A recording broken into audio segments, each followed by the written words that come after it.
If there's one thing we all have in common, it's the fact that at some point in our life, we've procrastinated something. It may be something that only happened a handful of times, but for many of us, it probably is a habit that has some consequences attached to it. Maybe it's a deadline that loomed that we left to the last minute, and it created a mass urgency and sacrifice of sleep and health to get it done. And maybe it's a health habit or something else that we've been meaning to get around to, but because there's not that fixed deadline, we keep moving the start date out further and further. So whether it's lost effectiveness or lost opportunity, procrastination can be the killer of dreams. Today, we're discussing the myths about procrastination and a description of 6 different types of procrastinators. And you may want to see if you resemble any of them. We're going to talk about the fun science behind why we procrastinate. And then I'm going to give you 5 brain-related solutions that you may have never experienced that can help out. So we're going to use our brain on this one. If you wanted to step into being more proactive role in your life, this episode will rock your world, or at least give you some ammunition to kick procrastination out the door.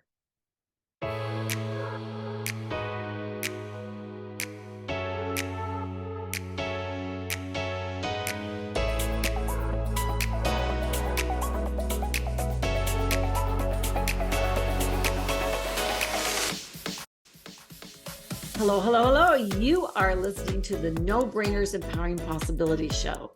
These are dialogues of encouragement with fresh perspectives, invitations to ahas, a little bit of science and a dash of behavioral psychology, some useful, easy skills that you can try now and use today, and a whole lot of creative fun. So if leveling up is on your radar, my friend, you are at the right show. I'm your host, Roseanne Marsh. I'm the author of the teen and parent empowerment curriculum called Level Up. And you are listening to episode number 58, From Procrastinator to Proactivator. Years ago, I was at Lake Powell, a beautiful lake in southern Utah, jumping off a cliff with friends, or at least wanting to be a part of it. But can I just say, I found myself standing there on the edge of the cliff, looking over, and all the reasons why I shouldn't jump just kept coming back into my head. 1, I could break my neck. I could break my back. Now, mind you, I had just witnessed at least 25 jumps right before me, and they had all landed in deep waters with no problems. But then the next thought that kept coming up is, what if I get this huge wedgie and water goes up into my nose and my brain is floating around in lake water? And if I plug my nose with my hand and my arm is bent and that gets caught and ripped off and broken, what am I going to do? And then the other thought that kept coming up is, what if there's a strong wind and it blows me into the cliff? These are actual legitimate thoughts, but in front of me was the proof that it could be done. And friends were climbing back up again and again and jumping off the cliff in front of me. And I was there, still paralyzed on the cliff, looking over, thinking and overthinking, how did I get myself into this situation? Well, a friend of mine pulled me back from the edge of the cliff about 10 feet where I couldn't see the drop off and said, listen, you are thinking yourself into paralysis. Then you just need to walk up there and jump all in one fell swoop. Don't stop. Don't pause. Just act. And if you don't want to do it, then give yourself grace and just enjoy what's happening around you. Either way you choose is okay. But if you want to go, just go. Oh, that internal conflict that started again. If I do what he said, I'll be scared to death, but then it will be over in a short amount of time, right? However, if I don't do it, I will never possibly be here to do this again with this sun and these wind conditions. I won't be down here again with these particular friends. I won't have that tell to tell about how I jumped off a cliff. So I won't be on the inside of the story. I'd be kind of on the outside of the in crowd that jumped over the cliff. And I wanted to be one of those adventurers. If I didn't jump, I'd always be feeling like I let my fear override what could have been an amazing situation. So I saw a lot of reasons why I would regret doing this, and only a few reasons for sitting this one out. It was then that I said, okay. And without waiting my turn in line, I walked to the edge of the cliff and I pushed out, plugged my nose with one hand and pointed my toes so that I would be like this guidance missile finding its mark. And I hit the water so fast and actually touched the bottom. But my entry had slowed me down enough that I just kind of bent my knees on the bottom and then I pushed off to the very top. Wow, that was such a rush. I mean, yes, I was so glad that I did it, but I didn't need to do it again. That was it. I did it. I swam to the boats we had anchored over there. And then I just sunned on the deck, knowing that I had just pushed past some fear. And I'd gotten out of my head and I'd gotten into action. And trust me, if I had seen anyone injured or knew it was that shallow, I probably never would have tried it. But the feeling of invincible was mine for that moment. And I laid in the sun to dry and I thought, boy, I would have regretted not being a part of this. Now, this is not about taking uncalculated risks, but it is about how many times do we have things that we need to do or want to do, yet we're paralyzed on that proverbial cliff, thinking and overthinking all the reasons why we can't or shouldn't do something. Yet it is something that is a priority and we need to do it. Have any of you procrastinated taking action for one reason or another? Yeah, I find myself even today rationalizing why a priority is not coming up on my radar as take action now. Is it just me, or do some of you also get stuck in procrastination? I mean, boy, as I pondered and wrote about the latest procrastination and why, as I listed out the repercussions of not accomplishing one of my big tasks, the thought came to me, procrastination is the killer of big dreams. How could this be? Well, the things that I procrastinate are not usually those tiny things. It's those big things or those important things or those big, hard, important things that I stand on the cliff and I look over and I think, oh boy, to start this, it just, I feel overwhelmed. You get the drift. And I go into that dread of avoidance. I don't think I'm alone in this. So right now, think, what are you procrastinating right now? And why do you think you're procrastinating? So let's explore some reasons why we procrastinate. But let's start out with some of the myths of procrastination. 3 myths. Myth number 1, procrastination and laziness are the same thing. They may look the same, yet they are 2 different concepts. Procrastination involves delaying unnecessarily, where laziness involves just voluntarily being unwilling to exert any effort. Procrastination is an active process. You choose to do something else instead of the task that you know that you're supposed to be doing, while laziness is like apathy and inactivity and an unwillingness to get into action. So procrastination is not necessarily laziness.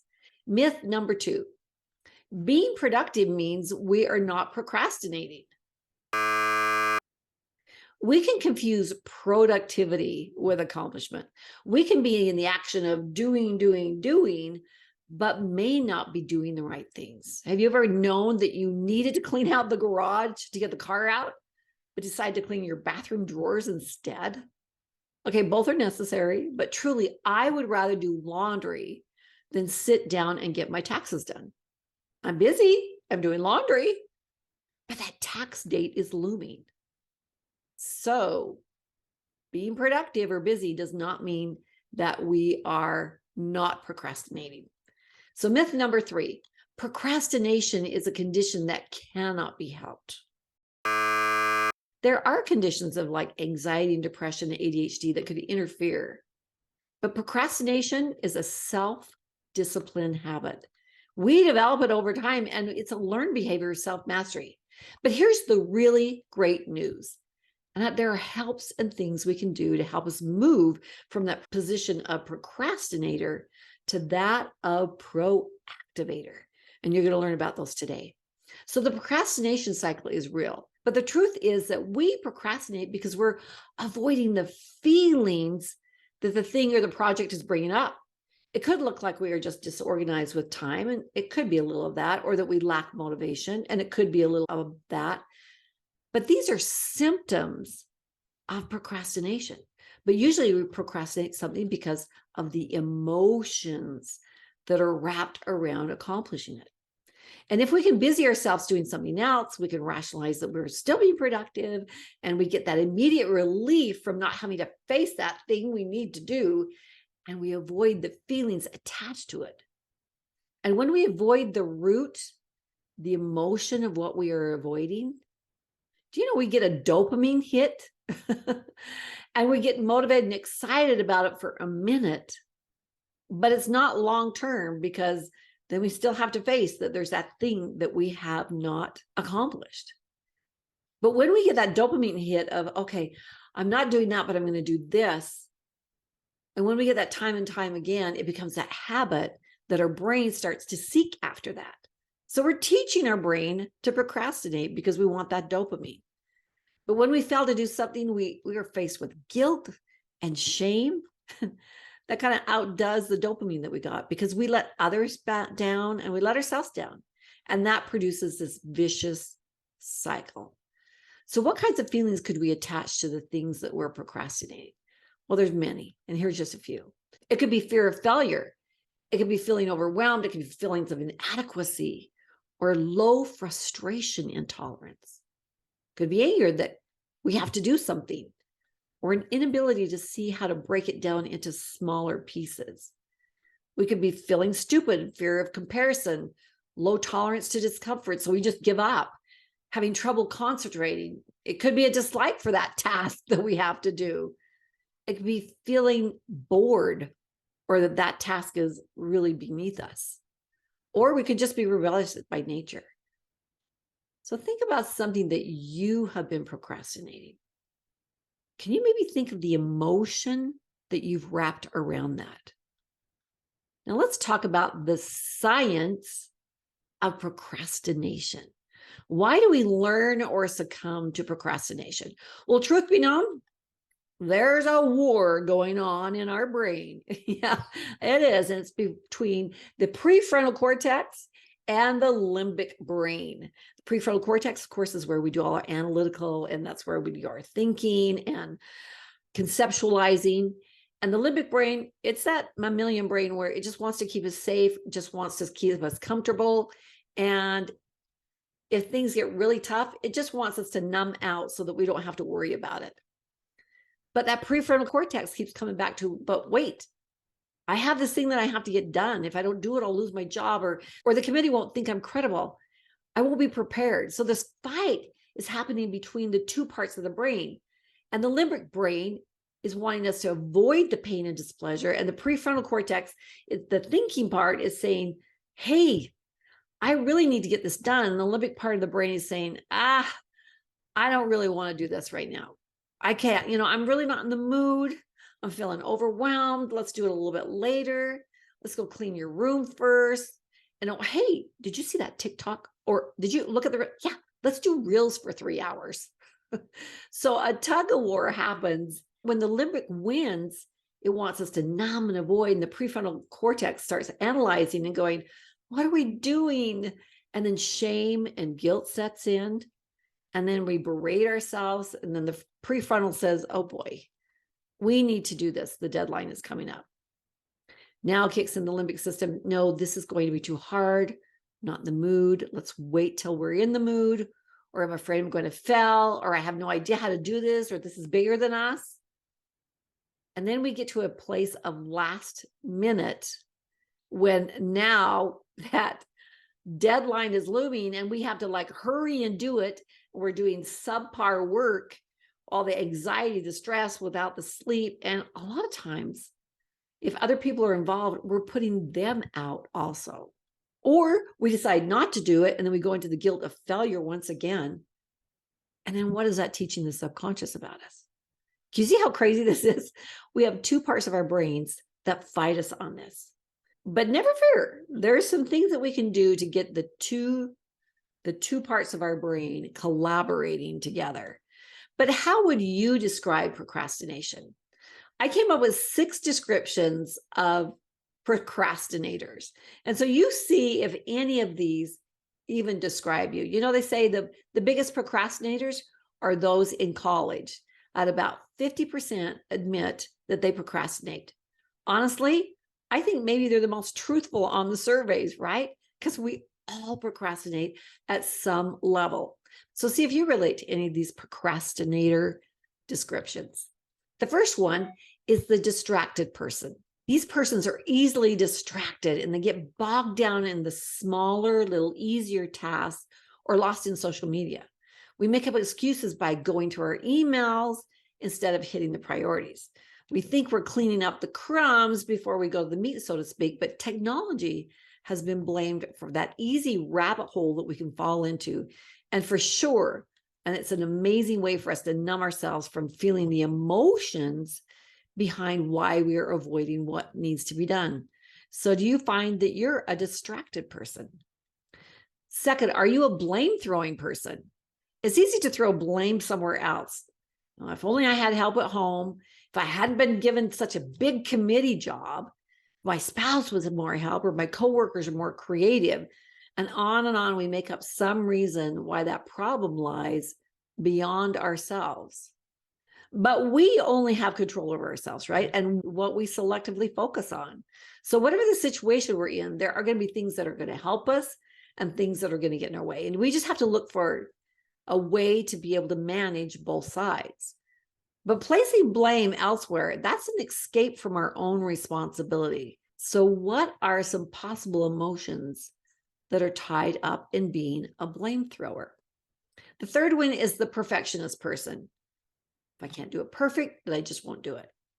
Now, there's a place for a level of perfectionism in our life, but when we use it as an excuse to go into inactivity on something that needs our attention and is a priority, we stymie our ability to go forward. Not doing unless perfect may indicate self-esteem that is tied up to our performance or the fear of failure. We may be delaying to get more inspired, but we know that more ideas come once we jump into something. So that is the perfectionist person. The fourth one is I'll do it when person. Do you ever find that your MO is all about you'll do something when something else happens? I'll lose the weight after I get back from my cruise this summer, or I'll clean out my storage when the weather gets better. I'll help with the community charity events when my kids are in junior high, or I'll cook cleaner foods when I've had a chance to take classes, or I'll help with homework more when my home is clean. So tying our activity to the outcome of something else, it really creates more desire to delay doing something we should be doing. And now it has the pressure of 2 things happening. Excuses and avoidance are symptoms of something deeper. So what emotions could be there if you are a I'll do it when person? The fifth one is the fearful and fretful person. We could procrastinate out of fear. For example, if there are medical tests that we need to take and we're afraid of what the results are going to be, or we're afraid of being judged or criticized, so we avoid and we delay. But not only does this bring more stress because we live in dread with the energy eating us, but we may be delaying learning about or doing something that really could be for our good. Fear is a powerful emotion, and it's destructive to us physically. So imagine what that does to your gut and your organs, carrying around all that fear. So are you a fear or fretful person? That last description of a procrastinator is that the last minute deadlines are my friend person. Actually, that kind of person really enjoys the stress of that impending deadline.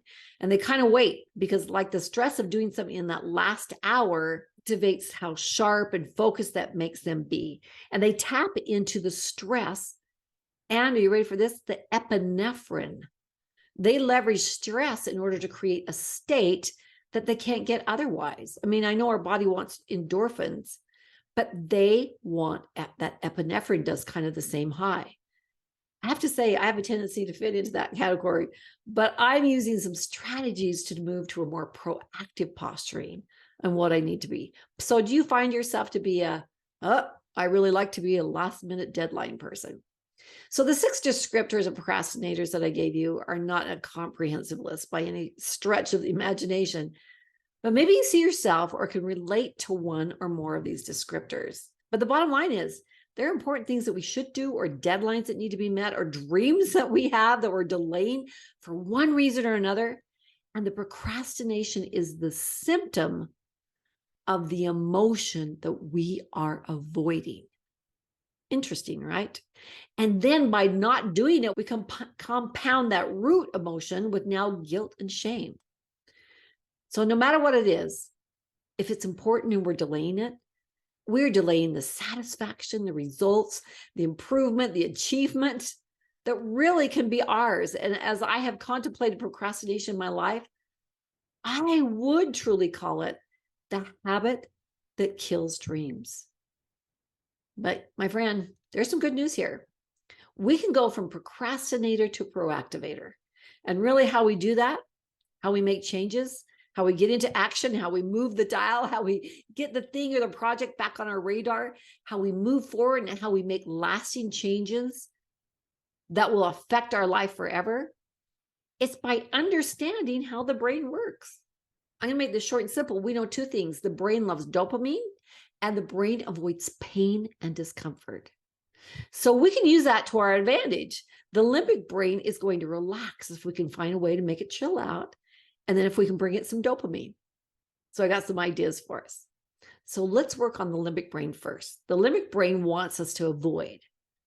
Man, are we in a society that wants us to avoid? Yes.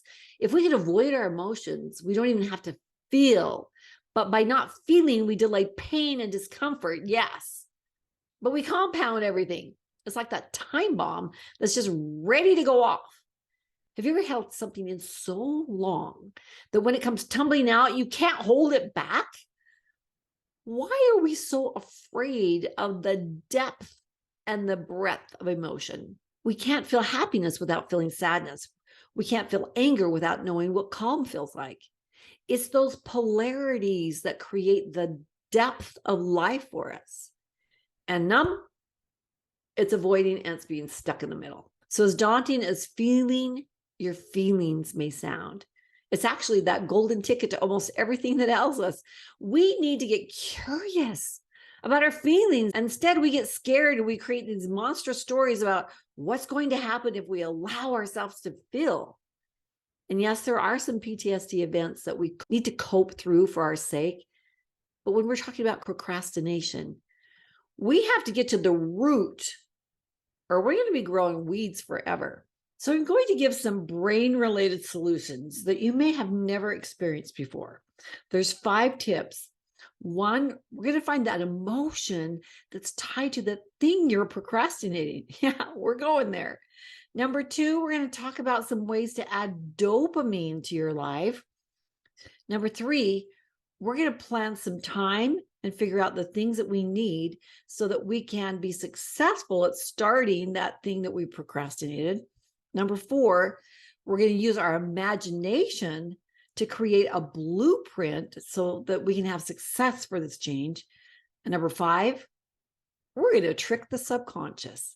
You ready for that? So number 1, let's find that emotion that is tied to the thing that you were procrastinating. Now, right now, I want you to think of that something. That's something that you are procrastinating, that you know that you've got to get done, that you need to do. And if you do it, it would change your life. Yeah, we're doing it now. So don't just listen and then do nothing. Start thinking right now. Let's do some work. What is that thing? Okay, when you think of doing that thing that you're procrastinating, what do you feel? Okay, I've got to do this. I need to be in this. How does that make you feel? What emotions come up? So close your eyes if you need to and feel in your heart What thought bubbles are bubbling up, and where do you feel it in your body? Is it in your gut? Is it in your throat, in your head?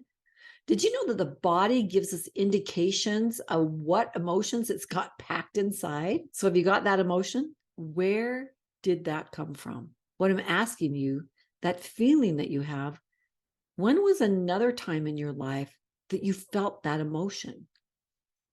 Think if you can relate that. If you can get back to the earliest time you remember feeling that emotion, do so. But just quickly, what's the first thing your mind grabs onto? Have you got it? Another time when you felt that same emotion. Hold on to that scene.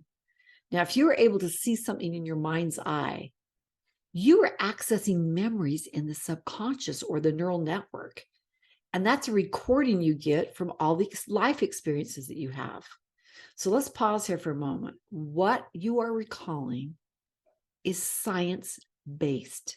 Those memories are science-based. Okay, so go back to that scene. Now that you have something, and if you didn't have a chance to have that something come because you're driving or you're listening to this in the car and you've got lots of people around you, come back to this with maybe a paper or pencil, or sit down so that you can at least spend some time and go, oh, what's that emotion? And what's another time that I can attach that? The earliest remembrance. What we're doing is working with the mind and the body with the recorded information. It's that data that you have right in front of your grasp. So now that you know kind of, okay, here's another time when I felt this way, you can deal with it in two different ways. One, you can journal out that information, work it out by writing it all down, that instance or that circumstance that happened that gave you that same emotion. Or you can just close your eyes and you can replay it in your mind. But I'm going to pretend like you're journaling it, okay? So journal out how you felt as if you were talking to that person or the persons or the situation that made you feel that emotion or triggered that emotion. So let it all out. How did that make you feel? How disappointed were you? Were you embarrassed? Were you mortified? Were you angry? Were you upset? Were you afraid of looking bad? What were those things that you felt? And how do you wish that situation would have gone? Now, this is where you can step into your imagination. You can, in your imagination, bring yourself in right now, this age, into that scenario as an advocate. Now, when you imagine something with heightened emotion, here's the cool thing. Your brain and your body don't know the difference as if they think it's real, as if it has really happened. So if you could step into that emotion with all the emotion of what you felt back then, your body is thinking you're going back through it. But what we're going to do is recreate another ending to the story. This is powerful stuff because we can change the ending of that story by using heightened emotion. So using kindness and good judgment, I want you to speak or rectify or comfort that situation at whatever age you were at or whatever the scenario was. What needs to happen to change it? And you may be saying, oh, I can't change that scenario. Yeah, you can change how you feel about it. How can you change the story to a better ending? Do you imagine people apologizing? Do you imagine being able to say what you never were able to say? This is your time on the stage of that situation. And you're writing this down, getting this out of your system, or you're speaking this in your mind to get this out. Make sure that the story ends with you feeling better, right? You can have that story end any way you want. Make it positive and make it healing. Now, this paper that you may have written down on, you've created, is a way of releasing stored information, data that's in the memory bank of your mind. The stories we have are our interpretation of how we remember it. And it doesn't always mean that that's accurate or true, but it's the way it's stored. And so we want to unstore it by changing the story to a better outcome. So create a new story that ends well, ends with you taking back your power, your voice, your self-esteem, your value, To be able to change that story and to be able to change the emotion you feel around it is huge. So if you have to, pause this and finish out that scenario. Now, if you've been writing this down, this paper now that has become like a release valve for you, or that experience that you just close your eyes is a release valve for you. And don't hang on to it. Don't give that paper to anybody. Instead, rip it up, burn it, flush it, shred it, and then take a deep breath or two and feel the difference you feel in your body. Now, why did we do this? Our lives' experiences are tied to emotions. And when something reminds us of a hard emotion, we will avoid anything to be able to not go back there. And we could be procrastinating things because of something we've experienced in the past. Okay, I hope you found value in that. The second one is add endorphin to your life. Okay, now let's give you some endorphin. Celebrate being brave enough and curious enough to go into your emotions. Don't leave this experience without adding some feel good. What are some things you can do? Okay, music is one of mine.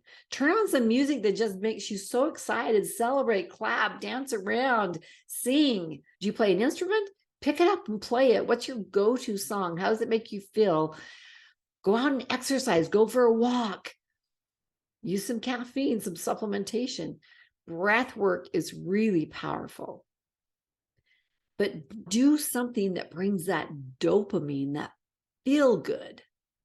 Because when we increase the sense of pleasure and desire, we do those things again. So celebrate. When we get in a high emotion of happiness and joy, then we teach the brain that we can get dopamine in other ways other than avoiding doing what we don't want to do. This was just an emotional neural connection cleanup that we did, but all along the way, don't wait to celebrate. Third thing, we're planning for the time and the things we need to be able to start on that thing we procrastinated. So let's get real. Your procrastinated project has got to be on your schedule. Don't rely on that. Well, when I get time, assign a dedicated time for implementing to work on it. So write it down in pen in your planner. Type it in on your planner with reminders.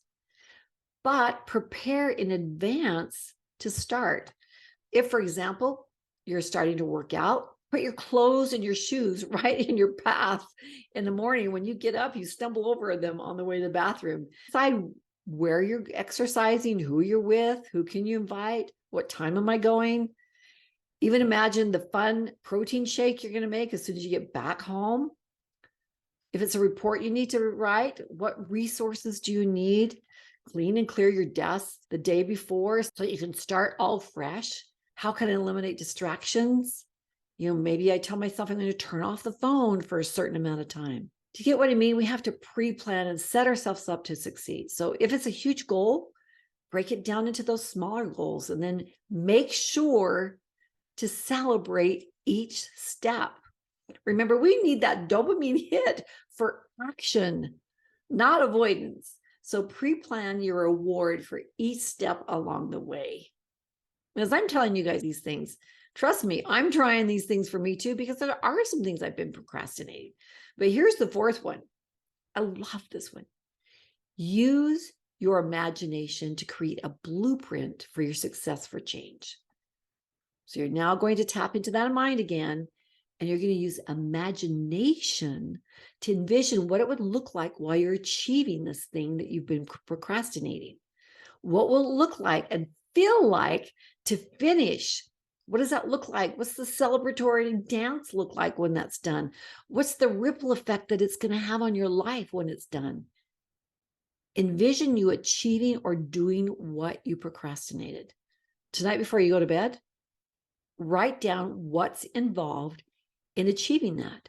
And then create metaphysically and envision it happening as if it's already done.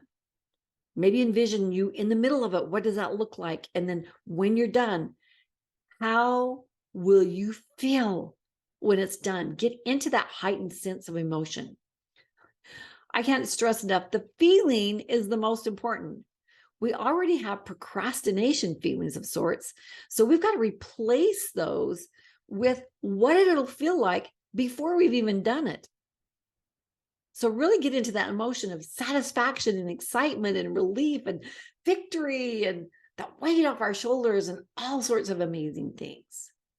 See what we're doing? We're training our brain by creating it metaphysically. And then we're going to create that in the physical. So things are created up here first in our mind, and then we can bring them down here in the here and now. So your brain has already been creating the other side of this. So it's going to take some time to create the habit of action instead of procrastinating. But we can do it a step at a time, but we have to plan for it. And it means that we create that energetic blueprint first.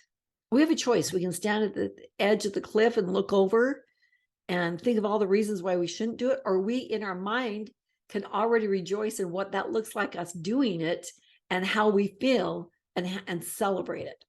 Now, the fifth one, I said we're going to trick the subconscious. Whoa, what's this all about? Well, this last tip is a big one.